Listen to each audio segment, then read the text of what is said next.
បាទជំរាបសួរបងបាទ បងអាចជួយណែនាំខ្លួនតិចបានអត់បងទៅកាន់អតិថិជន អូខេបា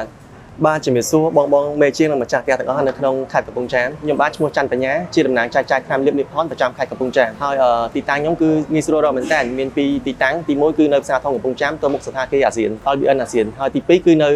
ជួរទន្លេអ៊ំគឺនៅជិតនៅប្រទេសសឹករឹងក្រុងកំពង់ចាមបាទ តើកត្តាអ្វីដែរដែលជំរុញឲ្យបងជ្រើសរើសយកថ្នាំលាបនិភ័ណ្ឌ Pen នេះជាដៃគូសហការអាជីវកម្មបង បាទដោយសារតែថ្នាំលាបនិភ័ណ្ឌ Pen នេះជាថ្នាំលាបរបស់ជប៉ុនហើយជាប់ចំណាត់ថ្នាក់លេខ1នៅអាស៊ីនិងជាប់លេខ4នៅលើពិភពលោកអញ្ចឹងហើយផ្ទះខ្ញុំគឺផ្ទះ depot លក់គ្រឿងសម្លឹង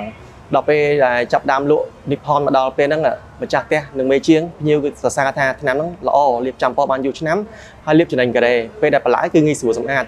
ចាំពណ៌បានយូរអញ្ចឹងហើយគឺប្រើទៅងាយfeedback ពីភ្ញៀវវិញគឺល្អអញ្ចឹងហើយបានខ្ញុំយកនិភ័ណ្ឌជាដៃគូសហការមកដល់ពេលនេះបាទ ចាបងជ្រើសរើសយកថ្នាំលាបនិភ័ណ្ឌ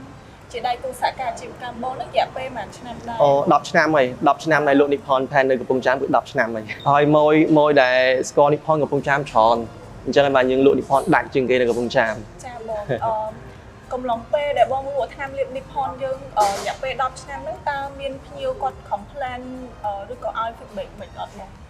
ជាទូទៅលក់ទៅឲ្យភ្ញៀវនិងម្ចាស់ផ្ទះយើងត្រឡប់មកវិញយើងលួចសួរភ្ញៀវដែរបងមិនដែរថ្នាំផលិតផលរបស់ខ្ញុំហ្នឹងរបស់និភ័ណ្ឌរបស់ជប៉ុនហ្នឹងគាត់ថាអត់ដីទេប្រើទៅតាមបច្ចេកទេសដែលខ្ញុំបានណែនាំទៅឲ្យគាត់ទៅគាត់ថាល្អអត់ដែរមានថាអូពី3ឆ្នាំក្រោយស្លេកស្លប់តតថ្នាំអត់ដែរមានទេព្រោះខ្ញុំតែងតែណែនាំឲ្យភ្ញៀវខ្ញុំលាបទៅតាមបច្ចេកទេសដែលបានក្រុមហ៊ុនបានបរិញ្ញាមកខ្ញុំបរិញ្ញាទៅគាត់តបាទ ចាបងអញ្ចឹងដើម្បីឲ្យគេតំណែងទៅបងឬថាអតិថិជនខ្លះគាត់ចង់ទិញថ្នាំលាបនិភ័ណ្ឌហ្នឹងពី depot បងតើគាត់អាចតំណែងទៅតាមលេខទូរស័ព្ទណាដែរ អូខេហ្នឹងហើយលេខទូរស័ព្ទខ្ញុំមាន3ខ្សែលេខ Telegram ហ្មងគឺលេខ011 950809និងលេខមួយទៀតលេខ Telegram ដែរ088647ការ៉េ5ហើយនឹងលេខ Smart ខ្ញុំមាន010 940853លេខ3ខ្សែនេះគឺតាក់ទងមកអាច open ការងារជាមួយភ្ញៀវនឹងជាងគ្រប់ពេលតែម្ដងបាទ ចាបងតើបងមានចំណាប់អារម្មណ៍មិនដែរទៅលើ JCM applicator ណារបស់យើងហ៎បង បាទចំពោះខ្ញុំវិញខ្ញុំមានចំណាប់អារម្មណ៍សប្បាយចិត្តមែនតើដែលយើងធ្វើកម្មវិធីនេះជារៀងរាល់ឆ្នាំហើយមួយឆ្នាំគឺយើងធ្វើម្ដងអញ្ចឹងកម្មវិធីនេះគឺខ្ញុំសប្បាយចិត្តពេលដែលយើងបានជួបជាមួយនឹងម្ចាស់ផ្ទះហើយនឹងមេជាងហើយក៏បានជួបគាត់ជារៀងរាល់ឆ្នាំហើយឆ្នាំនេះគឺយើងមានផលិតផលថ្មីសម្រាប់ណែនាំទៅគាត់អញ្ចឹងកម្មវិធីនេះគឺចង់ជួបគាត់ហើយនឹងជួបម្ចាស់ផ្ទះបានជួបជុំគ្នាមានតំណែង